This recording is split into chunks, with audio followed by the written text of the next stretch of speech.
This is the Horse Radio Network. This is episode 489 of the Stable Scoop Radio Show. Please support our sponsors as they make this show possible. Our sponsors this week are Purina Mills, Horselovers, and Dr. Rose's Remedies. This week's Rest of the Scoop is called Horse with the Flying Tail by Gail Stewart. We hear about the Horselovers cruise from Danielle, Lisa, and Jemmy, and the Horselovers.com product review is the Noble Outfitters Explorer Fleece Vest. Listen in.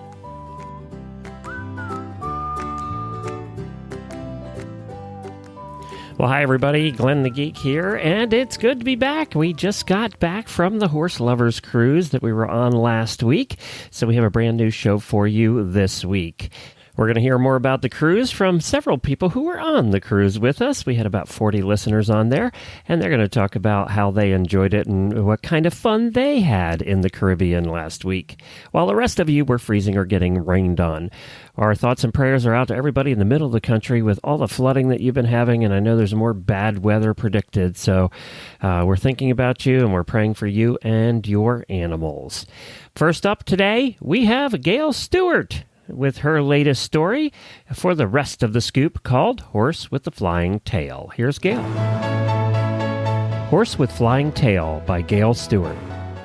A pretty Palomino was born in the cattle country of New Mexico in 1944. Chasing cows bored him. Giving the cowboys grief and jumping the fences, well, that's what really excited him. Noted horseman Colonel Anderson Norton bought him, registered with the name of Pita de Oro, and he and his daughter worked him under the English and Western tack. They worked over cavalettis and small jumps. Aha! This he liked. The heavy Western saddle was retired, and the Western-born horse took a lighter jumping saddle with panache. He was renamed Injun Joe and was sold again and again from owner to owner, farm to farm. Trainers Joe Green, Cappy Smith, and Pat Dixon got a hold of him and showed him up and down the East Coast. He was a rascal to ride. When Injun Joe was 11, Hugh Wiley, a top-flight rider in Maryland, entered his life. It was 1955, and Hugh got a phone call from the United States Equestrian Team. Would you be able to go to Europe with a team in 4 weeks, Hugh was asked, and report to New Jersey in 3 weeks with 2 good jumpers? Hugh crossed his fingers and happily said yes.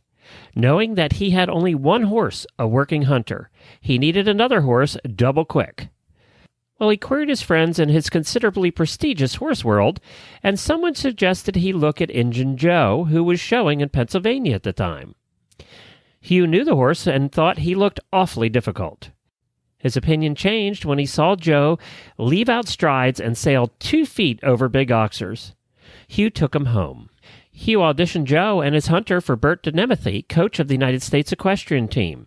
It wasn't pretty, but time was short, and Joe had to do. The team showed around England. He was a complete nut, Hugh said. If he ever saw a fence, he exploded. But Coach Denemethy saw something special in Injun Joe, talent that needed nurturing. He spent a lot of time on simple exercises, circles, bending, flexing, not much jumping. Joe's flat work improved, but over fences, he consistently ran away. He charged at oxers, water jumps, and triples, yet he boasted a charming quirk. On course, he flipped his tail left and right, up and down, like an airplane's joystick determining height and speed. Once clear, that tail flew straight up. That flying tail charmed the crowds, and they cheered him on. In 1956, a sand crack in a hoof sidelined him, and the big Palomino eyed a long rest. When back in the show ring, he was different and accepted the rider's hands, legs, and seat much better than he had before. Hugh and his Palomino spent 1957 showing in America, followed by a 1958 European tour starring some of USET's first core squad, Hugh, William Steinkraus, Frank Chapeau, and George Morris. In Europe, the team won 5 Grand Prix and London's Nations Cups. That fall, Hugh and his horse won in top company at Harrisburg and Madison Square Garden. Hugh happily said his big horse was now a pleasure to ride. In 1959, he was back in Europe. In Rome, America won the Nations Cup, and Hugh and his big Palomino scored a clear round to cinch the victory. More Nation Cup victories across Europe happened later that year. On to London and the King George V Gold Cup, the crown jewel of the Royal International Horse Show. This was the championship Hugh wanted most. Queen Elizabeth watched from the royal box. Flashbulbs popped like a million fireflies.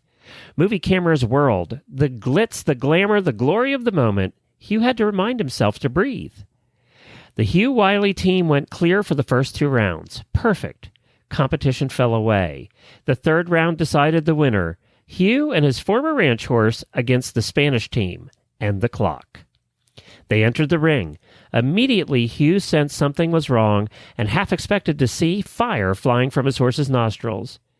My horse was brilliant, almost out of control. All I could do was point him.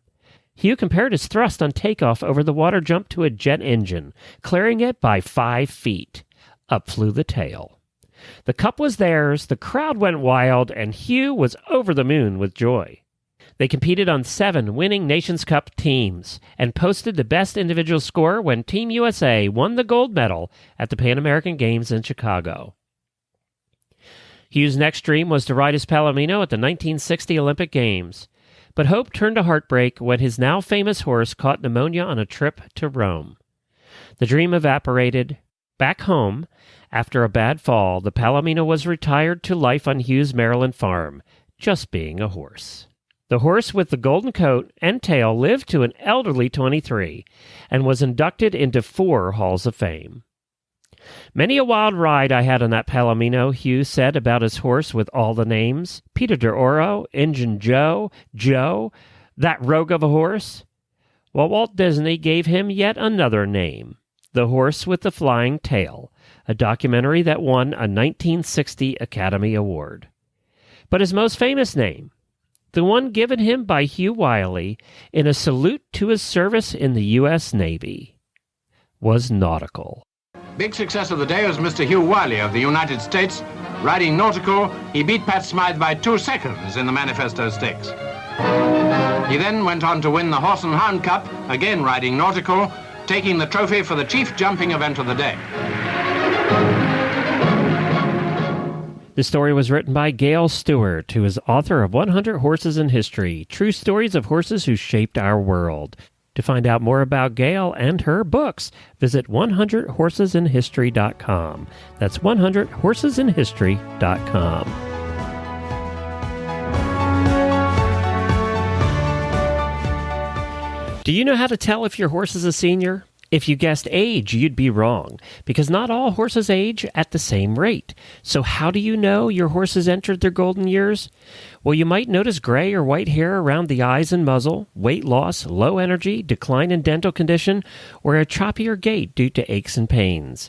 If any of these describe your horse, he or she might be a senior, and it might be a good time to start him or her on Purina Equine Senior, or Equine Senior Active Horse Feed. They both have Active Age, a proprietary prebiotic proven through years of research to support a senior horse's aging immune system. With Purina Equine Senior, greatness never ages. To learn more, visit purinamills.com/ActiveAge. That's purinamills.com/ActiveAge.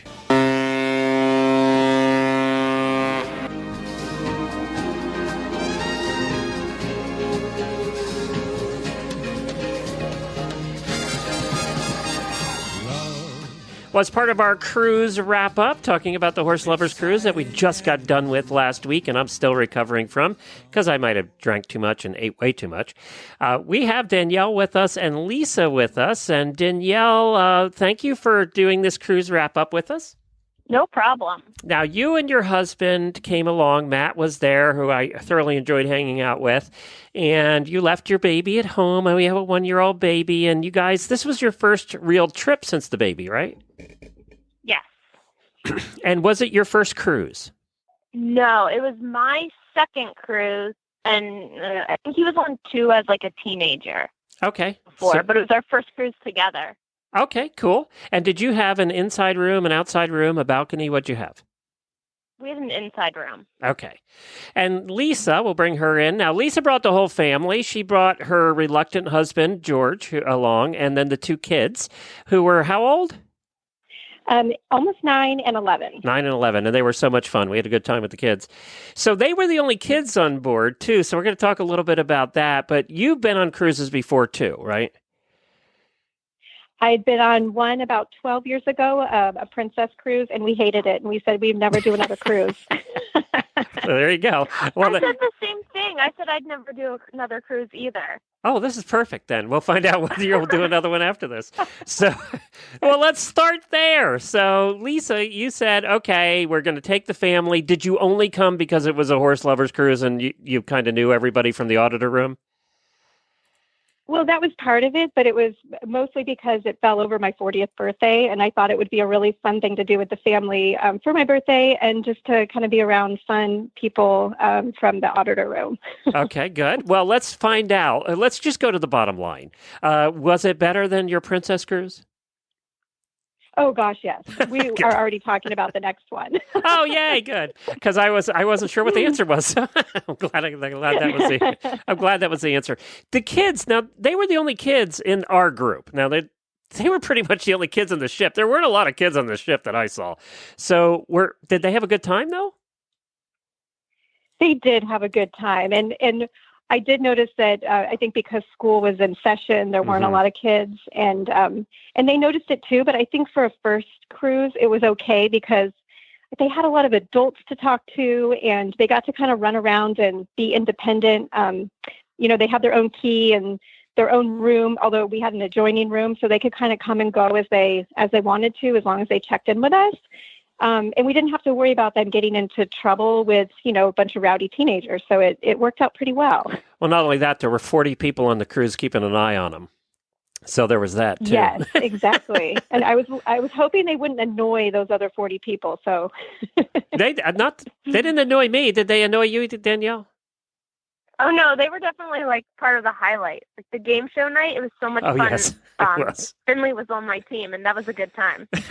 They were great. They did help us out in the game show night. They were a lot of fun. I'm glad that they were there, actually. They livened things up a bit. And I saw them a couple times on the cruise, during the day and stuff, and they looked like we were having fun up at the pool and doing that kind of thing. So I'm glad that worked out for them.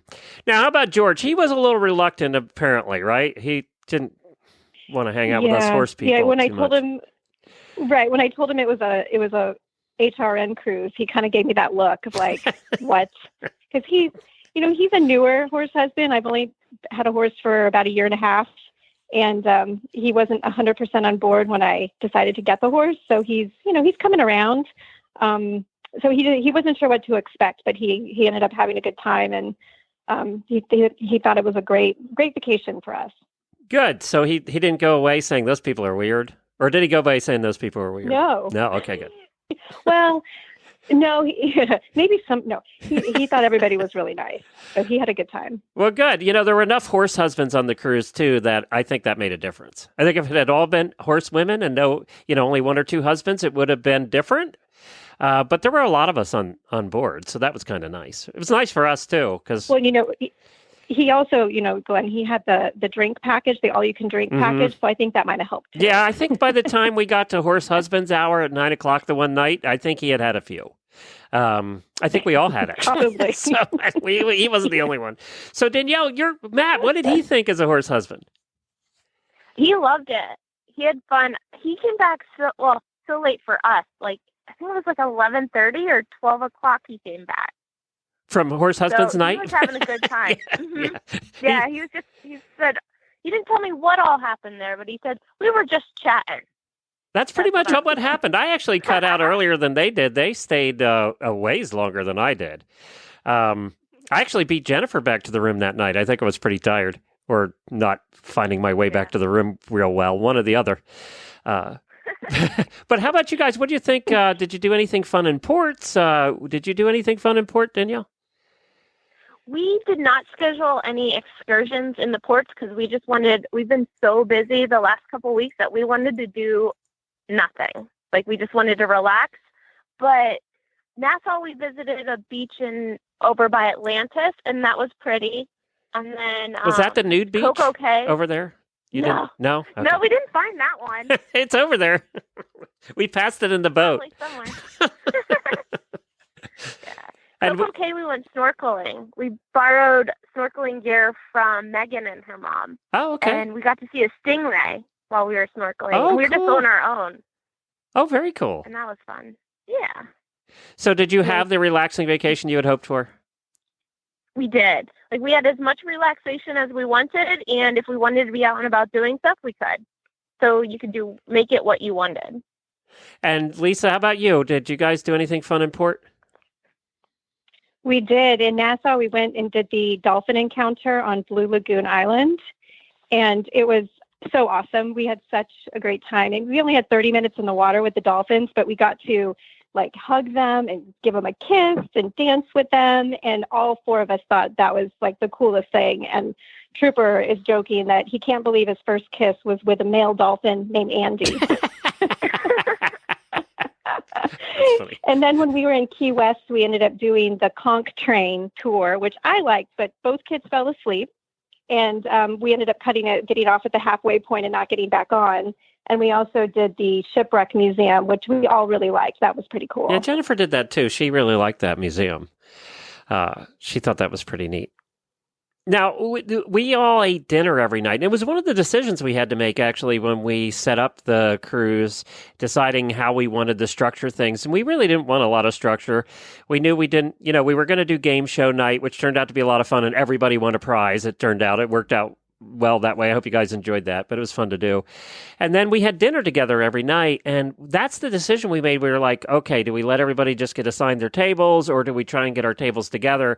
I don't know. I wanted to hear how you guys felt. I really loved getting to dinner together every night because you could hear what happened during the day and people's stories, and I just like that. I don't know. What'd you think, Danielle?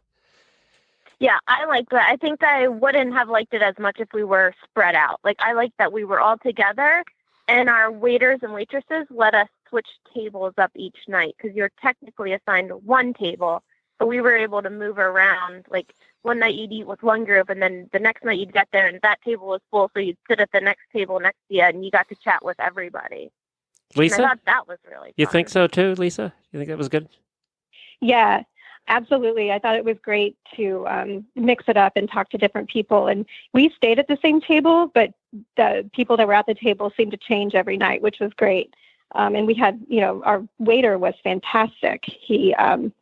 I got taken care of on my birthday. They made me a cake, and they came and sang, and that was really, really cool. And part of that was Michelle. Michelle was really great to have on a cruise. I'm so glad that she came with us. I don't know how she made any money as the travel agent on this cruise. She had bottles of wine for all of us in our rooms. And I mean, she went all out. She really did.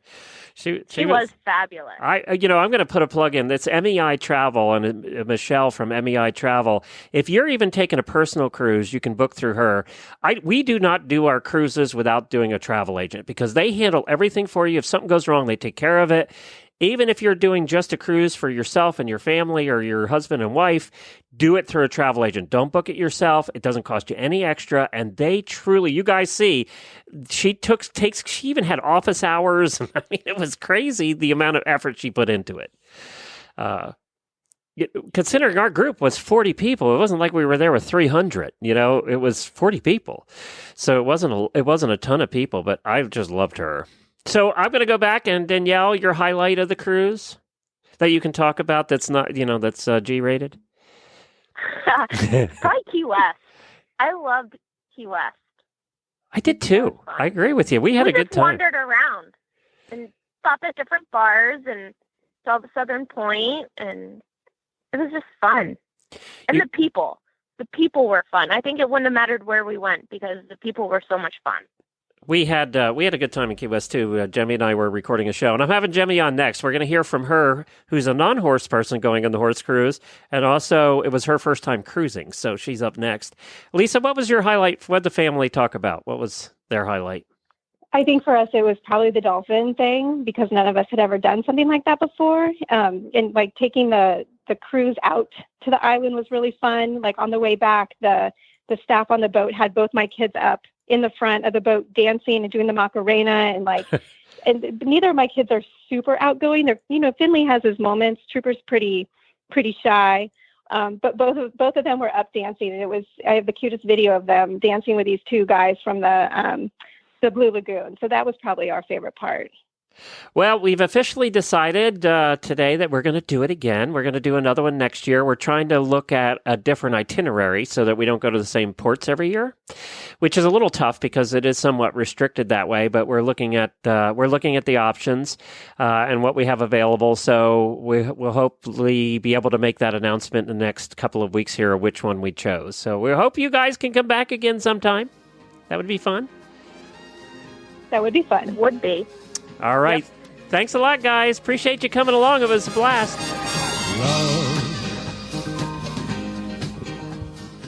All right, I have Jemmy here. Of course, everybody probably knows her by now. She's a regular here at the Horse Radio Network. She works with us as our production manager. And she did her first cruise with us, and that's kind of what we're doing in this segment of the show today is a cruise wrap-up. So this was your first cruise ever, right? I've been on like the quick little day cruises that take you out to the ocean and bring you back in. So this is the first time I've ever slept on a cruise ship and been on a really big boat. So yeah, first real cruise. And how'd it go? What did you think? I loved I was going to say I loved every minute of it, except for where my fear of heights came into as an issue. Other than that, I loved every minute of it. And actually, I was just visiting my parents last night, and they were asking for more details on my cruise experience and everything. And I think they were fishing for ideas on vacations. And I told them, look, if every vacation you ever take ever, forever and ever from now on, if it's feasible, do it on a cruise. If you want to go to Denmark, do it on a cruise. Now, you're not a horse person yet. You were on a cruise with 40 horse people. And how did you find that? You know what? It was interesting because everyone was there to be part of their tribe. And I recognized that walking into it. And I didn't want to disrupt that energy or that opportunity for anybody. So there were times when everyone's talking, I'm just kind of sitting there. But that was my choice. Everyone was so welcoming and lovely and wonderful and excited. And I mean, gosh, there are so many different personalities and types of people involved in the horse world. And the people who came on that cruise certainly represent a large swath of them. It was just such a great group. I loved them. It was kind of fun for us, having been on many cruises before, it was kind of fun for us to be on with the group for the first time because everywhere you went, you saw people from the group. It was really neat. It was actually funny. So, and the boat wasn't that big, so it was. Yeah. No, I have a tendency to wake up around 5 or 6 o'clock at the latest in the morning anyway. And so I was doing the same thing on the ship, on the cruise. And so there were mornings where I'd be walking around and the cruise would be just dead. And I'd, be taking pictures, nobody on the boat. And all of a sudden, randomly, I'd turn around and see, oh, hi, Rich, or oh, hi, so-and-so. And just turn around and see someone with the light blue lanyard and instantly knew that they were part of the group. And it was fun, to see them randomly here and there. While we were on Key West, we got to record an episode of our show, which is Finding Florida. We did. It was fun. It was a different experience this time because we've had visit at like a particular stop, but this was the first time we pretty much had people with us the whole time. It was different. It was fun. Yeah, it was fun. And Key West, I think, was Coco Cay was probably my favorite stop because I like the private islands. It was a postcard. It was a living, breathing postcard. It was. The water is beautiful. The beaches are beautiful because it's their private island. They maintain it. And it's just pretty. I mean, it's a beach day. We had to drink tropical cocktails on a bar floating on the water. Yes, we did do the floating bar. We might have been there for a little while. We might have drank more than a few cocktails on Coco Cay. But I think, as ports went, that definitely I loved Key West. I really did. Now, we had a good time. You and I had a good time, though, over in Nassau because we got to do the powerboat ride to Margaritaville. Let me tell you, I can't stop talking about it. And every time I say, he did 360s, like everybody else's eyes get as wide as mine because we got soaked. We did.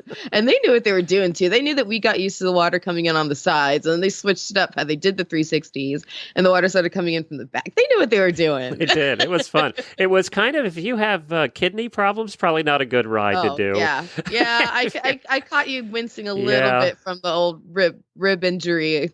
Yeah, I finally learned how to wedge myself that I wouldn't be crashing down. But Yeah. I would say that We didn't that's not anticipate for the faint of heart or the physically infirmed. It's Well, not. I couldn't believe there were children.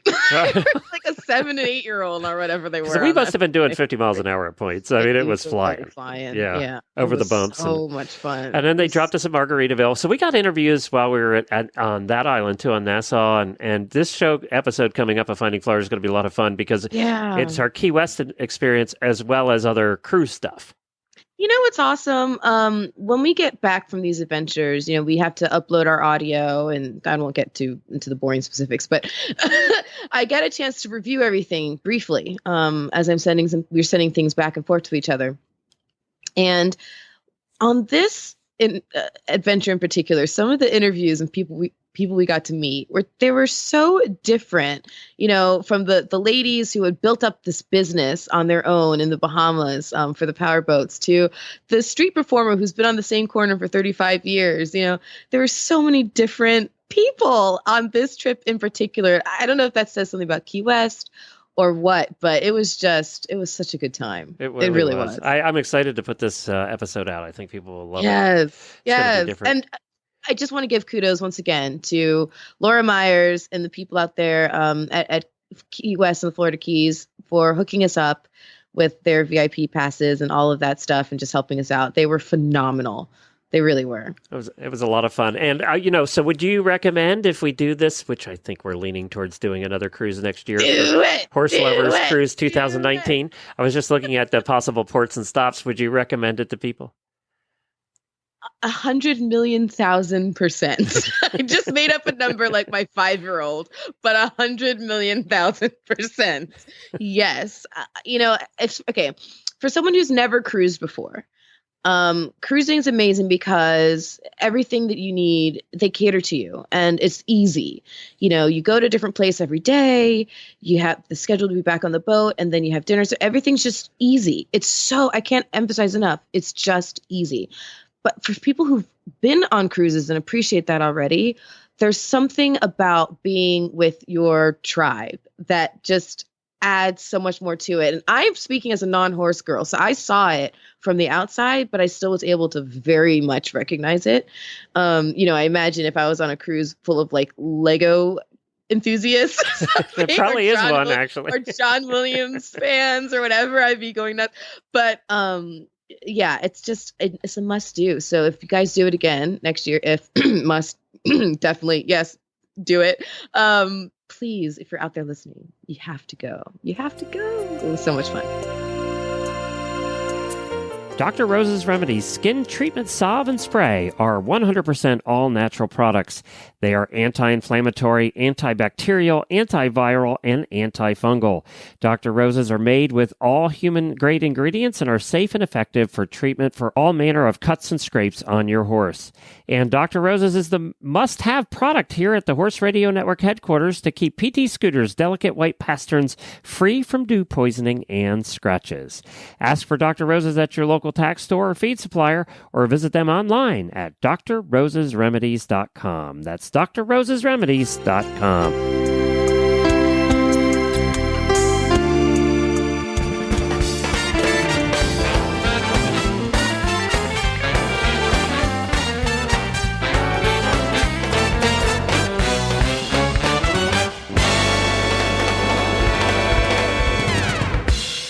Product review time. My favorite part of the show. Coach Jen here, and I am here with Kim Watts, who is going to review for us today the Noble Outfitters Explorer Fleece Vest.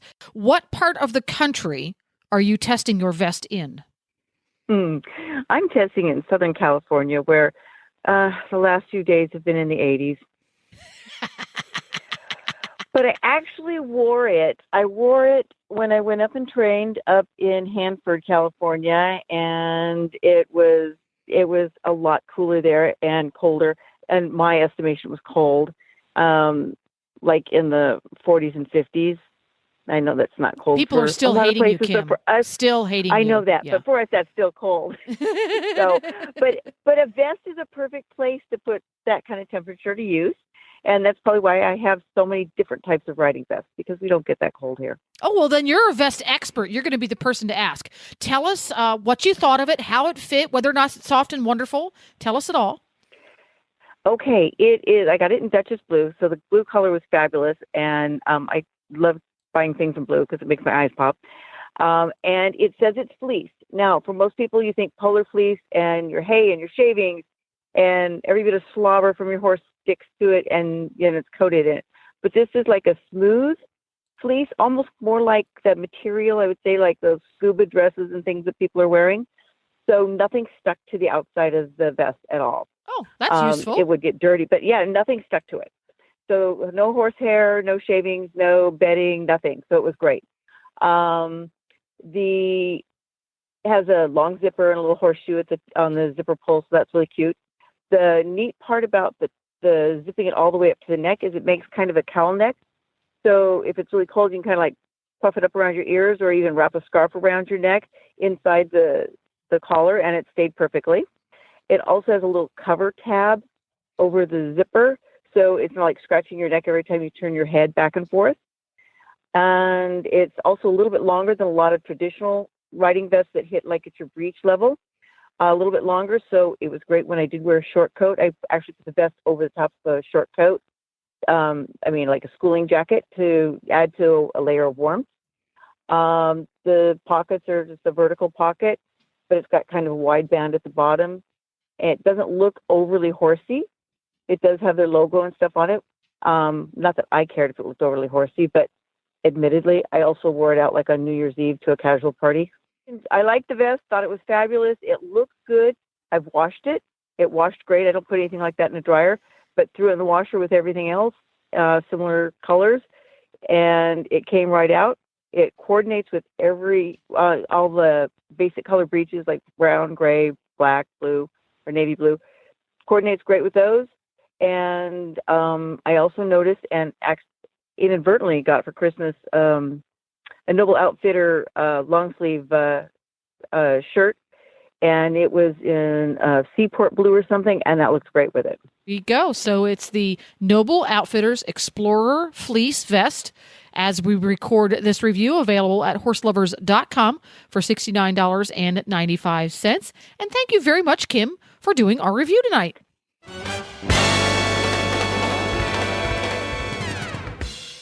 Well, thanks again to all of the listeners and auditors who came on the Horse Lovers Cruise, and look for the announcement for the next one in February of next year very shortly. And you can sign up and join us too. If you haven't had a chance yet, I highly recommend Jemmy and I's show Finding Florida that we talked about earlier this episode. You can find it at Finding Florida Podcast on any podcast player, also at findingfloridapodcast.com. You don't have to live in Florida to like the show. It's a lot of fun, and we get to do some really cool things, and we bring you along for the ride. The Horse Radio Network app can be found at Horse Radio Network on iOS or Android. It's the simplest and easiest way to listen to all of our shows. That's it for this week. We'll be back again next week with another terrific story and the rest of the scoop, and more fun for you here on the Stable Scoop Radio Show. Thank you to Purina Mills, Horse Lovers, and Dr. Rosa's Remedies for their continued support of the Horse Radio Network and the Stable Scoop Radio Show. Until next week, happy scooping.